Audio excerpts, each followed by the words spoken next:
আলহামদুলিল্লাহ সমস্ত প্রশংসা গুণান্বিত আরাধনা সম্মাননা নিয়ম তার প্রতি নিবেদিত হোক যিনি মদিয়া গদিয়া সর্বস্ব পরিবার সমস্ত সৃষ্টি জীব আকারে ধন্যবাদ যাদের অনুমতি না হবে তাদের সূর্য উদিত হয় না অস্ত যায় না আমার প্রত্যেকের প্রতি সহকারে উদিত বেলায় যে দেশে উঁচু কামার বলি আলহামদুলিল্লাহ আলহামদুলিল্লাহ শুক্রবার করে জানাই বিশ্ব নবী বিশ্ব দাদা যিনি মানবার নামের মনি নবকার আগামী মদিনা নামে আল্লাহ দাদা মানবার নামের অনুমতি করে বলে সাল্লাল্লাহু আলাইহি সাল্লাম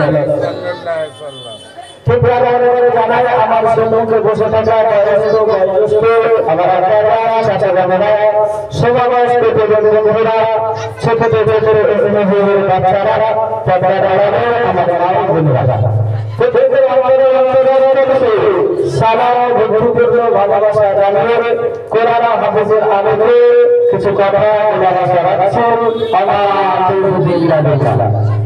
আমরা প্রত্যেকে জানি শীতের সময় শীতের মৌসুম এই জন্য করে এখনো পর্যন্ত আমরা যারা রাস্তাঘাটে বা বাড়িতে বেকার সময় নষ্ট করছি আমরা প্রত্যেকে জান্নাতের বাগানে চলে আসি খুব অল্প সময় কোরআন হাদিসের আলোকে কিছু কথা আলোচনা করে আগে দেওয়া হয়ে যাবে এই জন্য করে আমরা সময় নষ্ট না করে মুজমার সম্মান ক্ষেত্রে যেটাকে রসুলের জিন্দগি সফিরা জানানোর ক্ষমা হয়ে যায় আল্লাহ রসুল যে বেজমাটাকে জান্নাতের বাগান করেছে এই রোজা সব সময় কিন্তু আমরা পাবো না। এই জন্য করে সুযোগ হাতছাড়া না করে পবিত্র রজব মাস চলছে, আজকে পবিত্র জুম্মাবারে আমরা তাদেরকে জানি বা অবগত আছি। আল্লাহ তাআলা কোরআনের মধ্যে বললেন, ইন্না ইদ্দাতা শুহুরি ইনদাল্লাহ হিসনা আশারা শাহরা ফি কিতাবিল্লাহ ইয়াওমা খালাকাস সামাওয়াতি ওয়াল আরদি মিনহা আরবা'তুন হুরুম।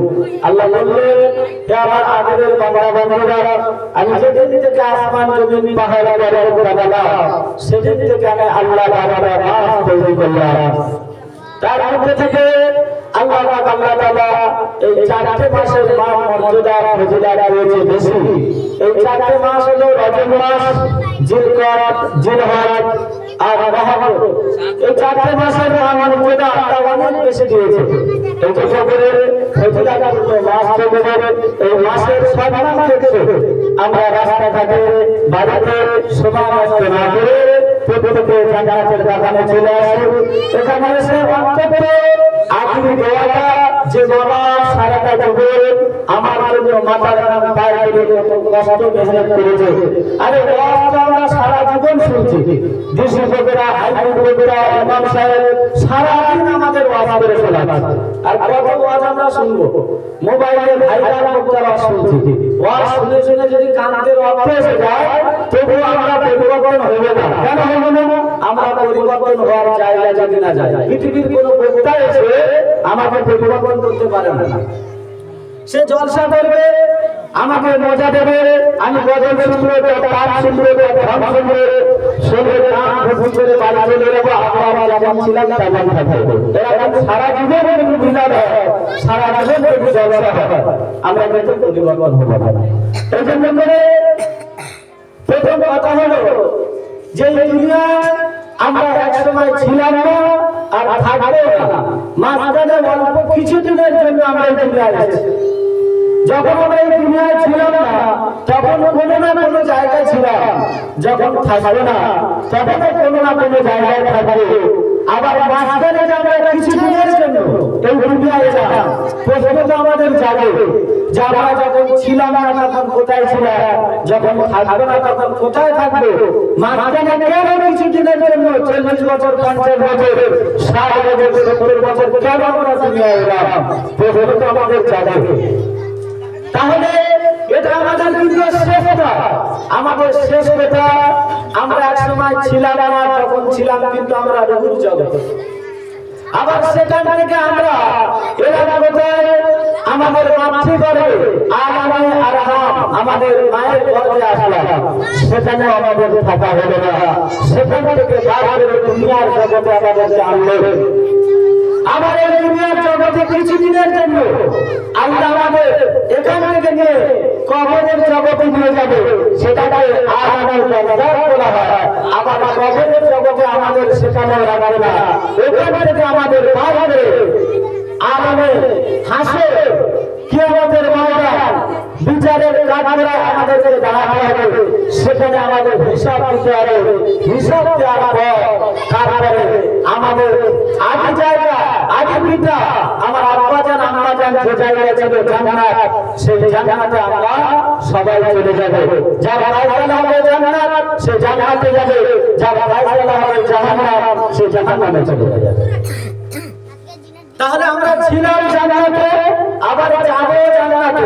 মাঝখানে কিছু দিনের জন্য আল্লাহ আমাদেরকে দুনিয়ার মধ্যে পাঠিয়েছে। তাহলে সেই জায়গার কথা যদি আমরা ভুলে যাই, তাহলে আমার মতো কথা আর পৃথিবীতে কেউ নেই।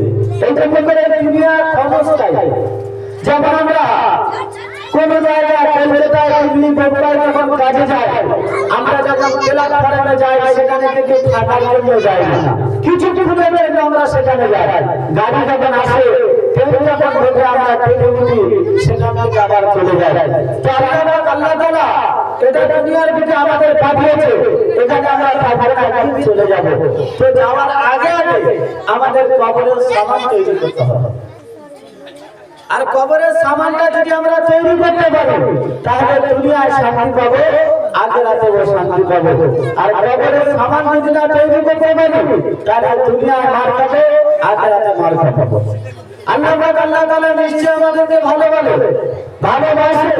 এই জন্য করে আমাদের মুসলমান ঘরে জন্ম দিয়েছে, ইমানদার ঘরে জন্ম দিয়েছে, আর দুনিয়ার আগুন থেকে বাঁচিয়ে দিয়েছে, আর আখিরাতের আগুন থেকে বাঁচার জন্য আমাদেরকে সুন্দর রাস্তা বলে দিয়েছে। জোরে বলেন সুবহানাল্লাহ। সুবহানাল্লাহ। আচ্ছা, আমাদের যদি খ্রিস্টানের ঘরে, ইহুদিদের ঘরে, নাসারাদের ঘরে, বাগদি কাওরা মুজিদের ঘরে যদি আমাদেরকে জন্ম দিত, তাহলে আমাদেরকে কি করত?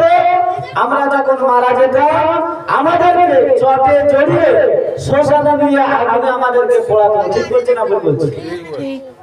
কিন্তু আল্লাহ পাক আল্লাহ তাআলা আমাদেরকে এত ভালোবাসে, এত মহব্বত করে, তাই বলে বান্দা দুনিয়ার আগুন থেকে বাঁচিয়ে দিলাম, আর আখিরাতের আগুন থেকে বাঁচার জন্য সুন্দর রাস্তা বলে দিলাম। আমরা মুসলমান ঘরে জন্ম নিয়েছি, আমরা মুসলমান। এজন্য করে কিছু পাই আর না পাই, কিছু হোক আর না হোক, আমরা এজন্য করে আল্লাহ পাক আল্লাহ তাআলা দরবারে শুকরিয়া করি। ও আল্লাহ, তুমি আমাদেরকে মুসলমান ঘরে জন্ম দিয়েছো। জোরে বলেন না সুবহানাল্লাহ। কত আমরা ভাগ্যবান।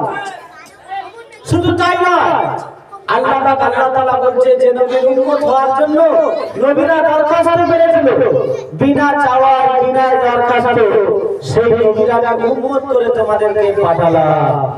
শুধু তাই নয়, কোরআনের মতো মহাগ্রন্থ আল কোরআন আমি তোমাদেরকে দিলাম।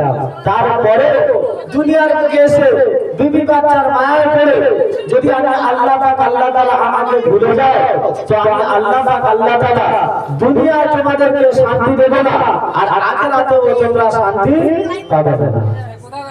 এই জন্য করে কবিতার ভাষায় বলে, ওগো আল্লাহ, তুমি আমাকে মুসলমান করেছো, এই জন্য করে তোমার দরবারে শুকরিয়া জানাই। আমরা মুসলমান হয়েছি, সব থেকে বড় কথা। আমরা অনেকে বলি আমাদের কপাল খারাপ, আমাদের ভাগ্য খারাপ, আমাদের নসিব খারাপ। কিসের ভাগ্য খারাপ, কিসের কপাল খারাপ? আমরা তো শেষ নবীর উম্মত হতে পেরেছি, আমরা তো মুসলমান ঘরে জন্ম নিয়েছি, এর থেকে দামি জিনিস আর কি আছে? তাই কবি সুন্দর করে বলছে, কি বলছে? যে আল্লাহ পাক আল্লাহ তাআলা আমাদের মুসলমান ঘরে জন্ম দিয়েছে, এজন্য করে তোমরা শুকরিয়া জানাও। কি শুকরিয়া জানাও? আল্লাহ পাক আল্লাহ তাআলা বলে, হে আমার আদরের বান্দা বান্দীরা, তোমরা যখন আমার শুকরিয়া করবে, আমি আল্লাহ পাক আল্লাহ তাআলা তোমাদের নিয়ামত বাড়িয়ে দেব। লা ইন শাকারতুকুম লা আযীদান্নাকুম। বান্দা যখন আমার শুকরিয়া করবে, আমি আল্লাহ পাক আল্লাহ তাআলা তার নিয়ামত বাড়াতে থাকবো। জোরে বলেন না সুবহানাল্লাহ। আল্লাহ বলেন, ইয়া আইয়ুহাল্লাযীনা আমানু হাল আদুল্লুকুম আলা তিজারাতিন তুনজিকুম মিন আযাবিন আলীম। এ আমার আদরের বান্দা বান্দীরা, আমি আল্লাহ পাক আল্লাহ তাআলা তোমাদেরকে জানিয়ে দিলাম, বলে দিলাম, আমি আল্লাহ পাক আল্লাহ তাআলা যখন আমার ডাক আসবে, আমার রাস্তায় তোমরা জামাল কুরবানি করবে, আর আমি আল্লাহ পাক আল্লাহ তাআলা জাহান্নামের আগুন থেকে তোমাদেরকে বাঁচিয়ে নেব। বলে বলেন সুবহানাল্লাহ। তাহলে তোমাদেরকে যে জান মাল দিয়েছি, আমি আল্লাহ পাক আল্লাহ তাআলা ওয়া দিয়ে আমার রাস্তা সাহায্য করে রাখবো। করলে কি হবে? তোমরা দুনিয়ায় শান্তি পাবে আর আখিরাতে শান্তি পাবে। যদি বলেন না সুবহানাল্লাহ। এই খুশির আকাশ ভুবন মাঝে তুমি কোন ইশারা রেখেছো, এই শ্যামল পৃথিবীর চিত্রখানি তুমি তোমার হাতে রেখেছো। ও আল্লাহ, শুকরিয়া তোমার, আমার মুসলিম করেছো। বলো না সুবহানাল্লাহ। খ্রিস্টান করলে ভালো হতো না হিন্দু করলে ভালো হতো? আল্লাহ মুসলমান করেছে। তুমি সাগরে বুকে দিলে কান্না,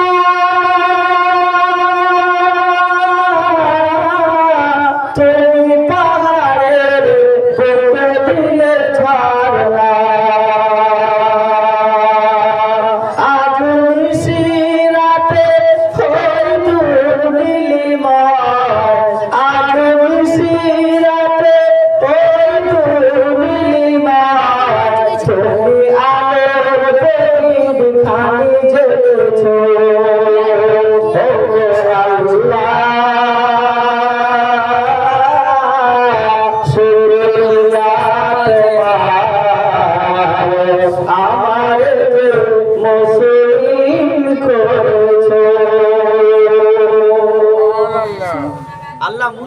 করেছে, এর থেকে বড় জিনিস আর কিছু নেই। আর পৃথিবীর মুখে আমরা মুসলমান, আল্লাহ পাক আল্লাহ তাআলা কালামের মধ্যে বলেন ইন্না দীনা ইল্লাল ইসলাম, পৃথিবীর মধ্যে একমাত্র ধর্ম সেটা হলো মুসলমান ধর্ম। কিন্তু দুঃখের বিষয় আজ সারাটা দিন সারা মাস সারা বছর পার হয়ে গেল, আল্লাহ তৌহিদ তাআলা নেই, আল্লাহ ইবাদত নেই, আল্লাহর প্রশংসা নেই, বিধের মতো আমাদের জীবন কেটে যাচ্ছে। আমরা নামাজ আদায় করি না, আর আমার মা বোনদের তাদেরও আমরা করতে বলি না। অথচ আমার মা বোনদের ইসলামের কত ইতিহাস, তাদের কত ভূমিকা ছিল। কিন্তু দুঃখের বিষয় মা বোনদের সামান্য যদি তারা ইবাদত করে, আমার আল্লাহ পাক আল্লাহ তাআলা বলছে তারা সোজা জান্নাতে যাবে। জান্নাতের 8টা দরজা, যে দরজা চাইবে সেই দরজা দিয়ে আল্লাহ পাক আল্লাহ তাআলা তাদেরকে জান্নাতে পাঠাবে। কিন্তু আজ দুঃখের বিষয় আজকে সংসার করে সারা জীবন পার করে দিলাম, আজকে একটা বাড়িতে যদি মানে খবর নেওয়া যায় স্বামীও নামাজ পড়ে না, স্ত্রীও নামাজ পড়ে না, তাদের ছেলে মেয়ে তারাও কেউ নামাজ পড়ে না। ইসলাম থেকে দিন থেকে অনেকটা দূরে আমরা পড়ে আছি। অথচ আল্লাহ রাসূল হচ্ছে মায়েরা হচ্ছে সব থেকে বড় শিক্ষক। মা যদি ভালো হয় সন্তান ভালো হবে। আজ আমাদের পরিবেশটা পুরো জঘন্য হয়ে গেছে। 10 বছরের ছেলে 12 বছরের ছেলে তাদের হাতে মদের বোতল, তাদের হাতে বিড়ি, তাদের হাতে গাঁজার কলকে। কেন? বাইজিদ মুস্তাফি রহমাতুল্লাহ আলাইহির মা কেমন ছিল? কুতুবুদ্দিন বেদরিয়া রহমাতুল্লাহ আলাইহির মা কেমন ছিল? খাজা মুঈনুদ্দিন চিশতি রহমাতুল্লাহ আলাইহির মা কেমন ছিল? আর আমাদের মারা কেমন, আমাদের মা বোনেরা কেমন? একটা নারী যদি মনে করে তার স্বামীকে সে কবজায় এনে নামাজি করতে পারে, তার স্বামীকে কাজের জন্য যদি বলতে পারে, তার স্বামীর কাছে তার সংসারে কি প্রয়োজন আছে তার জন্য যদি ঝগড়া করতে পারে, একটা ছেলেকে কাজের জন্য যদি বলতে পারে, নামাজের জন্য কি বলতে পারে না? একটা নারী তার স্বামীকে কি বলতে পারে না যে আমি অল্প খাবো, আমাকে হালাল খাওয়া, আমি হারাম চাই না, আমি হারামকে আমার শরীরে হারাম রক্ত আমি তৈরি করতে চাই না। একটা নারী মনে করলে পারে। নারীদের ইতিহাস অনেক বড়, কিন্তু আজ সমাজে নারীরা লাঞ্ছিত, বঞ্চিত, অপমানিত, নিষ্ঠুর। আজকে নারীরা জানে না, নারীরা বোঝে না। অথচ আমাদের ইসলামের মধ্যে সর্বপ্রথম বলে কিন্তু হজ করো, নামাজ পড়ো, যাকাত দাও, দান করো, সাদকা করো। প্রথমে কিন্তু আমাদের ইসলামের মধ্যে বলেছে ইকরা পড়ো, ইকরা পড়ো। আমরা জানি না, বুঝি না, তাই আজ আমরা লাঞ্ছিত, বঞ্চিত, অপমানিত হচ্ছি। খাজা মুঈনুদ্দিন চিশতি রহমাতুল্লাহ আলাইহি ওনার হাতে হাত দিয়ে 90,000 মানুষ কলেমা গ্রহণ করেছে। উনি ওনার মায়ের কাছে এসে বলছে, আম্মা জান আজকের অনেক বড় খুশির খবর। বলে কি বেটা খুশির খবর? বলে আমার হাতে হাত দিয়ে 90,000 মানুষ তারা কলেমা গ্রহণ করেছে। সুবহানাল্লাহ। খাজা মুঈনুদ্দিন চিশতি রহমাতুল্লাহ আলাইহির আম্মা জান তখন বলছে, বাবা এটা তো তোমার কৃতিত্ব নয়, এটা তো আমার কৃতিত্ব। বলে কি করে মা? তখন ওনার মা তখন বলছে, বাবা তুই যখন ছোট ছিলিস আমি তোকে যখন দুধ পান করাতাম, কোনদিন বিনা উযুতে তোকে আমি দুধ পান করাতাম না। বিনা উযুতে কোনদিন তোকে দুধ পান করাতাম না, আমি উযু করে এসে তোকে দুধ পান করাতাম। আর আমি আল্লাহর কাছে তোর জন্য অনেক দোয়া করেছি, অনেক কান্নাকাটি করেছি। বাইজিদ মুস্তাফি রহমাতুল্লাহ আলাইহির আম্মা জান, বাইজিদ মুস্তাফি রহমাতুল্লাহ আলাইহি ছোট একটা শিশু মাদ্রাসায় পাঠালেন। পাঠাবার পরে হুজুরকে বললেন যে আমার ছেলে আলেম হাফেজ না হওয়া পর্যন্ত আমার ছেলে বাড়ি না যেতে যায়, বলে চলে গেছে। বাইজিদ মুস্তাফি রহমাতুল্লাহ আলাইহি ছোট মানুষ যখন দিনের পর দিন যখন পার হতে লাগলো, বাইজিদ মুস্তাফি রহমাতুল্লাহ আলাইহি কান্নাকাটি করছে বাড়ি যাওয়ার জন্য, মায়ের মুখটা দেখার জন্য। তো তখন ওস্তাদ বলছে, বাবু তোমার ছুটি নেই, কারণ তোমার মা বলে গেছে যতক্ষণ না তুমি আলেম হবে যাবে তোমার কোনো ছুটি নেই। তো বাচ্চা মানুষ যখন কান্নাকাটি করছে, হুজুর তখন একটা তরিকা হাসিল করলো। কি তরিকা? যে ওনার অনেক বেশি সবক দিল, পড়া দিল, যে তুমি এই পড়াটা যদি করতে পারো তাহলে তোমার ছুটি, তা নাহলে ছুটি নেই। ভাই দস্তগী রহমাতুল্লাহ আলাইহি সে পড়াগুলো সব করে হুজুরকে বলছে যে হুজুর আমার পড়া হয়ে গেছে, এখন তোমাকে বাড়িতে আর ছুটি দিতে হবে। তো ভাই দস্তগী রহমাতুল্লাহ আলাইহি বাড়ি গিয়েছে, দরজা ঠক ঠক করে ঠুকছে, দরজা খুললেন মা, খোলার পরে বলছে কে? ভাই দস্তগী রহমাতুল্লাহ আলাইহি বলছে ওগো আম্মা জান আমি তোমার ভাইজি। বলে না আমার ভাইজি হতে পারে না, কারণ আমার ভাইজিকে আমি আল্লাহর রাস্তায় দান করে দিয়েছি, যতক্ষণ না আলেম হবে যাবে ততক্ষণ আমার ভাইজি বাড়ি আসতে পারে না। মা দরজাটা একটু খুলে রাখো, তোমার চাঁদ মাথার মুখটা আমি দেখতে চাই, সোনা মাথার মুখটা আমি দেখতে চাই। মা বলে ভাইজি রে কতক্ষণ পর্যন্ত আমি তোর মুখটা দেখাবো না, কারণ আমি আল্লাহর রাস্তায় যেতে দান করে দিলাম। তুই আলেম হবে হাফেজ হবি, আমি মারা যাবো, তুই আমার জানাজা পড়াবি, জানাজা পড়লে আমাকে দাফন করে দিয়ে আমার কবরের পাশে দাঁড়িয়ে কবরের হামহুমা কালা বাবায়া আমি সদরা বলে জানাজা করে রাখবি, আর তোর চোখের পানি বেশিলা করে আমার আল্লাহ আমাকে জানাজা দেবে জেনে বলে। আজ আমাদের সমাজের মা বোনেরা একবার ভাবে না, আমি বলছি না আমার ছেলে মেয়ে আলেম করতে হবে, হবে যেতে হবে, না না না না না, অন্তত কোরআনটা শিক্ষা দাও, অন্তত নামাজ পড়া, কারণ আপনি মা হয়েছেন, আপনি মা হয়েছেন, আপনি তো শিখতে পারেননি, আপনি তো জানতে পারেননি, অন্তত আপনার সন্তানটাকে একটু কোরআন শিক্ষা দেন, একটু নামাজ শিক্ষা দেন। আপনি মারা যাওয়ার পরে আমার মতো ইমাম সাহেব ভাড়া করে আমার কবরের পাশে দাঁড়িয়ে কোনো লাভ হবে না, হবে না। এটা দুনিয়ার যুগে একটা রিয়াজ চলছে চলবে, কিন্তু আপনার ছেলে যদি আপনার কবরের পাশে দাঁড়িয়ে যদি বলে রব্বির হামহুমা কামা রাব্বায়ানি সগীরা, আমার আল্লাহ বলে আমার ফেরেশতা জিবরাইল চলে যা সন্তান মায়ের জন্য পাবে, আমি আল্লাহ সহ্য করতে পারলাম না, তার বাপের কবরে তার মায়ের কবরে যদি আযাব হয়ে থাকে, আযাবটা আমাদের কবরে দিয়ে। কিন্তু একবার ভাবি না, ছেলেকে রাজমিস্ত্রি করাচ্ছে, ছেলেকে পাথরের মিস্ত্রি করাচ্ছে, ছেলেকে চোরের কাজ শেখাচ্ছে, ছেলেকে চোরের কাজ শেখাচ্ছে, অথচ একবার নামাজ পড়ার কথা বলে না, একবার বলে না বাবা তুই সূরা ফাতিহাটা শেখ, একবার বলে না তুই আত্মাইয়াটা শেখ, একবার বলে না তুই গোসলের ফরজ জানিস, তুই ফরজ গোসল করতে পারিস, তুই হুজুর ফরজটা জানিস, একবার বাবা বলে না। কি হবে কিয়ামতের ময়দানে সন্তানকে যখন জিজ্ঞাসা করবে, ওই সন্তান তখন বলবে আল্লাহ দুনিয়ার বুকে আমার মা, দুনিয়ার বুকে আমার বাপ কাজের জন্য বলেছে, মার যখন পার হয়ে গেছে আমার কাছে ফোন করে টাকা চেয়েছে, কিন্তু কোনোদিন নামাজ পড়ার কথা বলেনি, কোনোদিন সূরা ফাতিহা আমাকে শিক্ষা দেয়নি, কোনোদিন সূরা ফাতিহা আমাকে বলেনি। আল্লাহ এই মা বাবার কারণে আমি কোরআন শিক্ষা জানতে পারি, এই মা বাবার কারণে আমি নামাজ পড়তে পারি।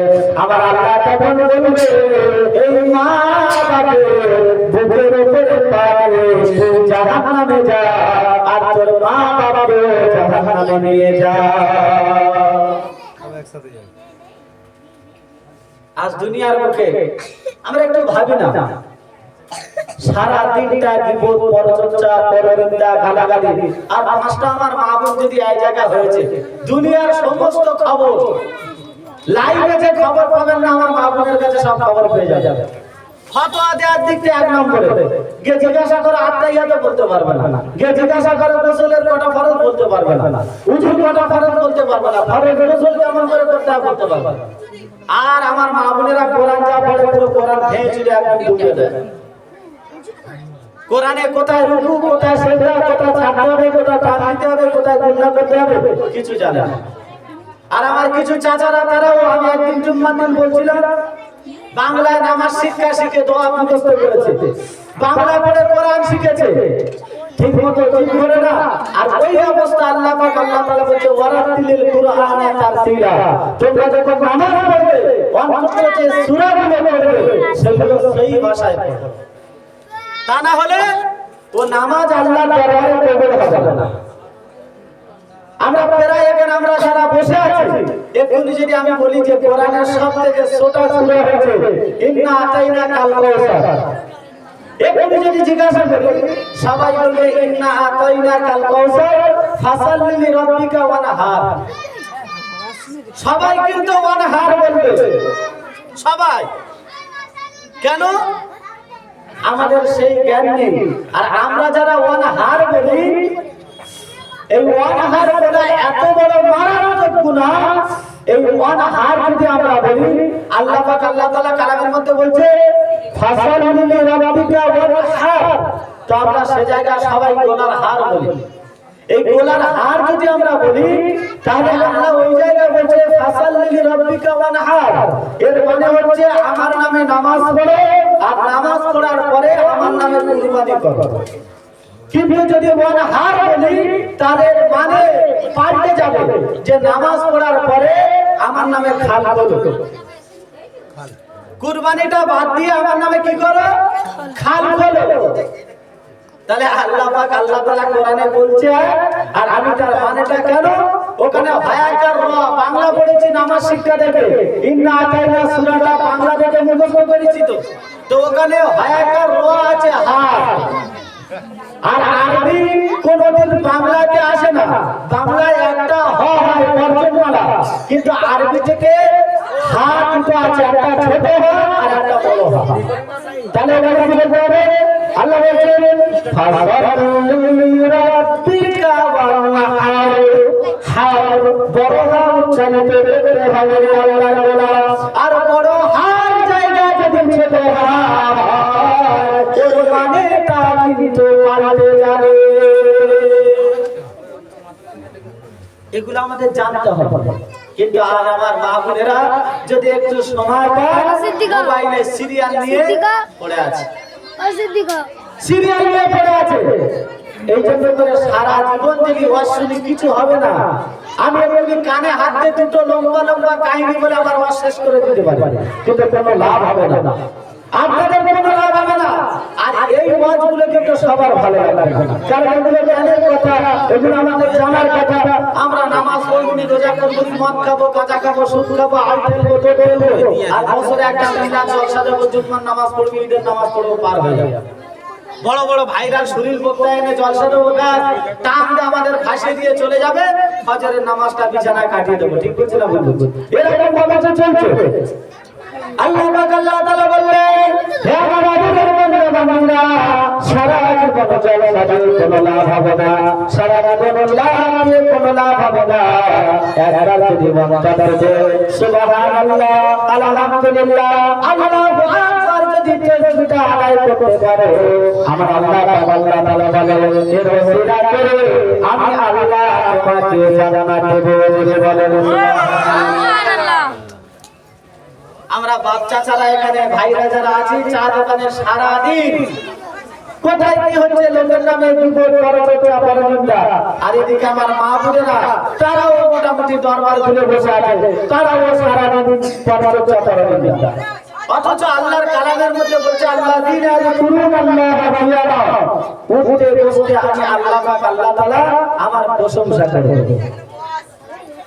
সব অবস্থা, দাঁড়ানো অবস্থায়, বসা অবস্থায়, কিন্তু এই জবানটা আমরা নাপাক করে ফেলেছি, জবানটা নাপাক করে ফেলেছি। এই জীবনটা আমাদের পাপ করতে হবে। আর এই জীবন যখন পাপ করবে, এই জীবনে যখন আল্লাহকে আল্লাহ বলে ডাকবে, তখন আল্লাহ পাক আল্লাহ তাআলা মুহূর্তের মধ্যে সাড়া দেবে, আমার দোয়া কবুল করে নেবে। আজ আমরা হারামখোর হয়ে গেছি, এই জন্য করে আল্লাহ আমাদের দোয়া কবুল করে। আমরা হারাম খাচ্ছি আর ইমাম সাহেবও খাচ্ছে, কিছু করার নেই। ইমাম সাহেব হারাম খাচ্ছে, আমরাও হারাম খাচ্ছি, তো সারা জীবন যদি দোয়া করি, এই দোয়া কবুল হবে? কোনোদিন কবুল হবে না। এই জন্য করে অল্প খাবো, হালাল খাবো, আমি নিজে হালাল খাবো, আর আমার বাড়িতে আমার মা বোন, আমার বাচ্চা কাচ্চা